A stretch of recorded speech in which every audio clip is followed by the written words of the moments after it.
दोस्तों आज हम इस वीडियो में बात करेंगे प्राचीन भारत के मैथिकल क्रिएचर्स के बारे में, यानी कि पौराणिक जीवों के बारे में। दोस्तों आप सबको तो पता ही होगा, प्राचीन भारत बहुत बड़ा था। इसमें भारत, पाकिस्तान, अफगानिस्तान, नेपाल, भूटान, बांग्लादेश का कुछ इलाका शामिल था। अब आप सोच सकते हैं कि प्राचीन भारत कितना बड़ा था। इतने बड़े देश में लगभग 79% जंगल था, जो कि तब कई रहस्यमय और अजीब जीवों से भरा पड़ा था। भारतीय सभ्यता हमारी सभी सभ्यताओं में से सबसे पुरानी मानी जाती है, और आगे जिन जीवों के बारे में मैं आपको बताने जा रहा हूँ उनका उल्लेख वेदों में और पुराने सभी इतिहासों में किया गया है, जिनमें ये कई जीव काल्पनिक थे और कई उस वक्त असली में थे, और कुछ तो शायद आज भी जीवित हो सकते हैं। तो दोस्तों ऐसे मैथिकल क्रिएचर्स के बारे में जानने के लिए इस वीडियो को लास्ट तक देखना ना भूलें। अगर आप इस चैनल पर नए हैं तो प्लीज़ सब्सक्राइब करें और प्रेस करें बेल आइकन को।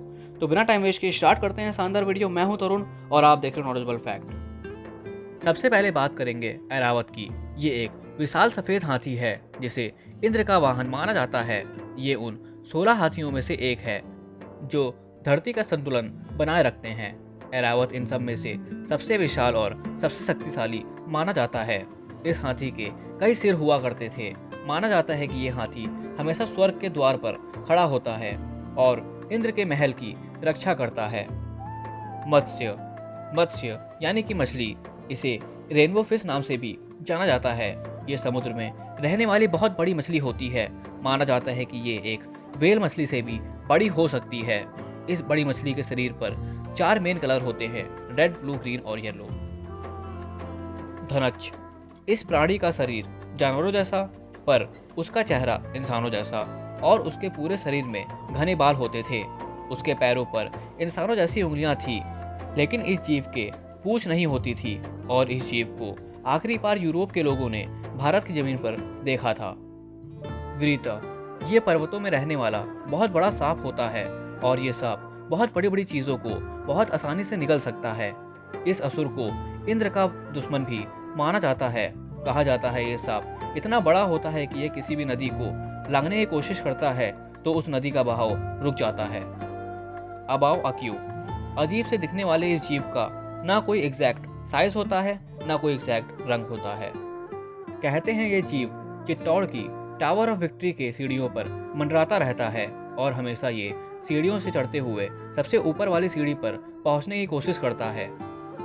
फू लॉयन डॉग, ये जीव दिखने में शेर और कुत्ते का मिक्सचर था, और लोग इस जानवर को अनमोल संपत्ति का रक्षक माना करते थे।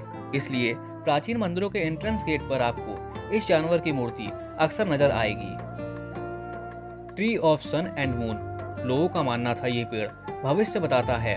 इस पेड़ से दिन के वक्त आदमी की आवाज आती थी और रात के वक्त औरत की आवाज। इस चमत्कारी पेड़ से अपना भविष्य जानने के लिए अलेक्जेंडर द ग्रेट और मार्को पोलो जैसे फेमस लोग भारत आए थे। ड्रैगन नाम के इस जीव को तो आपने कई बार फिल्मों में देखा ही होगा।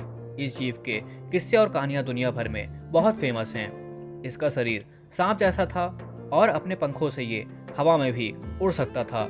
इस जीव के पास जादुई शक्तियां भी थी, जिसे ये रूप बदलना और गायब हो जाने के लिए इस्तेमाल करता था।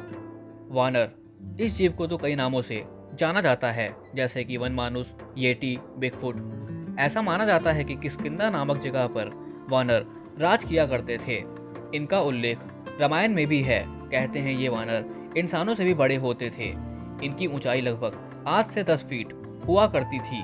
हिमालय पर्वत पर ये वानर लोगों को अक्सर घूमते हुए दिखाई देते हैं, और अगर आपको येटी की पूरी स्टोरी जानना है तो मैं डिस्क्रिप्शन में लिंक शेयर कर दे रहा हूँ, वहाँ से आप इसकी पूरी स्टोरी जान सकते हैं।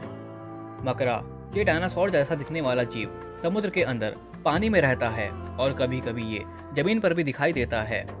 मकर और मकरा, इस वर्ड का मतलब होता है राक्षस। इसके ऊपर का शरीर हाथी जैसा होता है और नीचे का शरीर मछली जैसा होता है। हिंदू वेदों के अनुसार ये जीव वरुण देव और गंगा देवी का वाहन माना जाता है, और कई पुराने चित्रों में इसका शरीर कई जानवर जैसे बकरे, मगरमच्छ, हाथी और मछली का मिक्सचर दिखाई देता है। तो दोस्तों आज के लिए बस इतना ही, और हमें आप कमेंट सेक्शन में जरूर बताएं कि आपको ये वीडियो कैसी लगी। तो अगर आपको वीडियो अच्छी लगी हो तो लाइक करें, कमेंट करें, और सब्सक्राइब करना तो बिल्कुल भी ना भूलें।